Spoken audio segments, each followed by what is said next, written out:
faut que je me présente. Du coup, je m'appelle Aldric Plisson, Aldric pour les intimes. Je suis musicien, je suis batteur, du coup, et j'habite Tournu, en Saône-et-Loire, le fief, un des fiefs de Jazz en Herbe. Alors, un débrief de mon passage à Jazz en Herbe. Alors ça, c'est pas évident, parce que du coup, il y a eu plusieurs époques. Euh, la première, donc, c'est quand j'étais stagiaire. Donc ça remonte déjà à... Ah oui, ce que j'ai pas dit dans la présentation, j'ai 35 ans. Donc tu vois, je suis un petit peu plus vieux qu'avant, du coup, c'est Ouais. comme ça. Et en fait, Jazz en Herbe, ça a commencé quand j'étais ado. Euh, J'avais des amis, qui sont toujours des amis d'ailleurs, comme Colin Bozio ou Florian Villegrain, qui sont donc d'illustres représentants de l'impérial Kikiristan que tout le monde connaît aujourd'hui. On a grandi ensemble à Tournu, et en fait, quand on avait 13-14 ans, on était dans l'époque des groupes de rock, Nirvana, les Rage, les Red Hot, ce genre de trucs, et on avait vachement envie de faire de la musique, et eux en faisaient déjà en fait. Et du coup, un petit peu comme ça, je me suis mis à la batterie. Et en fait, ayant commencé ça, un jour ils m'ont trimballé dans un sordide endroit, donc qui est l'école de musique de Tournu, où j'ai rencontré des gens un peu fréquentables, Pierre Philibert, Jean-Pierre Chabridon, ce genre de mecs. Et eux, ils m'ont dit, ben tiens, viens donc déjà faire des ateliers de jazz. Donc j'ai commencé par faire des ateliers de jazz où Pierre nous faisait jouer des trucs injouables à l'époque. Je ne sais pas si on pourrait les jouer maintenant, mais c'était quand même assez drôle. Et suite à ça, en fait, Jean-Pierre m'a dit, bah écoute, il y a un stage qui existe, qui s'appelle Jazz en Herbe. Colin, Florian le font déjà, t'as d'autres potes, Simon, Farama, qui faisait de la trompette aussi à l'époque. Et ben, il y avait une place en batterie, et voilà. J'ai atterri à Jazz en Herbe, ça devait être en 80, j'ai dû faire 95, 96, 97 en stage. Et il y a une année où j'ai fait Tournu et Pont-de-Vaux, parce que c'était l'époque où ça manquait de batteur, donc il m'a demandé de faire le deuxième stage, donc j'avais passé mon été à Jazz en Herbe, quoi. Ou après, quand je disais qu'il y avait plusieurs époques, c'est que après avoir fini mes années de Jazz en Herbe et donc pleuré comme tout le monde, enfin la dernière année, parce que la première année j'ai pas pleuré, je me suis fait engueuler par Pierre, qui m'a dit oh, tu pleures pas. Enfin, pas engueulé, mais du coup elle a été troublée, je pleurais pas. Et donc après, en fait, je suis revenu sur les stages à partir de 2002 ou 2003 en tant qu'animateur, grâce à Robin, du coup, qui était devenu Mm. directeur, lui. Ouais, directeur. Ouais, à l'époque, il était directeur avant d'être prof. En plus, j'avais gardé un peu contact avec l'équipe, je passais les voir un peu l'été, avec Jean-Pierre, avec Jean-Mi, avec Daniel, enfin, tu vois, tous ces gens-là. Enfin, les membres fondateurs, comme on dit tout le temps, enfin, tu vois bien, genre Dieu vivant. Et j'ai dû faire, je sais pas, genre 2003 en anime à Pont-de-Vaux et 2004 en anime à Tournu. Et en fait, tout de suite, Robin est passé prof, et donc il y a un poste de directeur qui s'est libéré, et je suis devenu directeur des stages. Je pense en 2003, j'avais 20, ouais, 20, attends, 22 ans, quoi.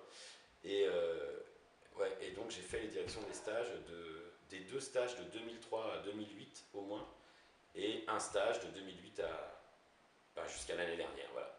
Donc j'ai fait, je sais pas combien de stages, mais je pense, je sais pas, j'avais compté une fois, ça doit être autour de 20, avec ceux où j'étais stagiaire, peut-être 25, un truc comme ça. Donc, Ah ouais, ouais, j'ai passé ma vie à Jazz en Herbe. ouais. Ouais, ça, c'est oui, c'est la question où j'ai vu les autres interviews, tout le monde fait, ouais, ça, c'est la question difficile. Bah ouais, c'est la question difficile du coup. Bah, Jazz en Herbe, c'est quoi? C'est.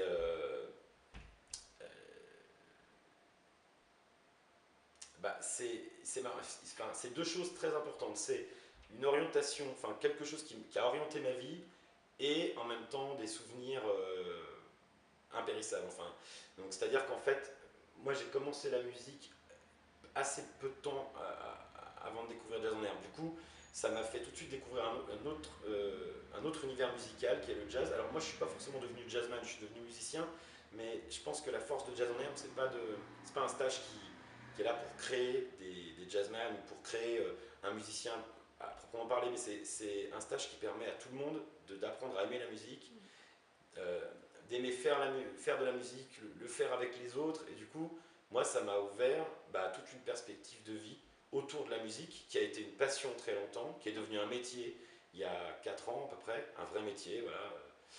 Et ça n'a pas été un passage anodin, ça a vraiment été quelque chose qui a orienté ma vie complètement. Et puis après, c'est des heures et des heures de fou rire, de conneries, de se rendre compte que tu peux passer des moments un peu hors du temps comme ça, où tout est permis, où tu peux aller vraiment faire tout et n'importe quoi. Et c'était un peu l'esprit de Jazz en Herbe, on riait de tout, tout le temps, sans raison. Et du coup, moi j'ai des souvenirs, autant en tant que stagiaire, de moments super intéressants, super forts, super beaux, et pareil en tant en tant que ensuite directeur et animateur, où on a passé quand même des étés entiers à se marrer, à faire de la musique. Émotionnellement et en même temps professionnellement, c'est quelque chose qui a beaucoup beaucoup de valeur. Donc qu'est-ce que c'est je sais pas, c'est une partie de moi. Voilà, en tout cas. Bah, un souvenir musical, il y en a plein, c'est vrai que. Enfin, il y en a plein. Il y a eu. J'ai vu du coup, j'ai rencontré des tonnes de musiciens, des intervenants, des gens qu'on a vus tout petits, qui sont devenus des tueurs de la musique. Je pense, je sais pas moi, Fred ou à Romain, je veux dire. Mais je pense que déjà quand ils étaient stagiaires, on n'avait rien à leur apprendre, bon, tu vois. Mais s'il y a peut-être un souvenir, alors je m'excuse pour tous ceux que je citerai pas parce qu'il y en a eu plein, mais je me souviens un des tout premiers stages où j'étais directeur et où Elodie était prof, Elodie Pasquier, et il y avait eu un concert du Quartet Odos. Et il y avait Benoît Keller, Serge Lazarevitch, Bruno Tocan et Lionel Martin. Et c'était magnifique. Et du coup, on s'était mis à chialer comme deux tanches avec Elodie, un peu, tu vois, en mode ado devant ce concert. C'était un beau moment. Enfin, tu vois, le stage était super.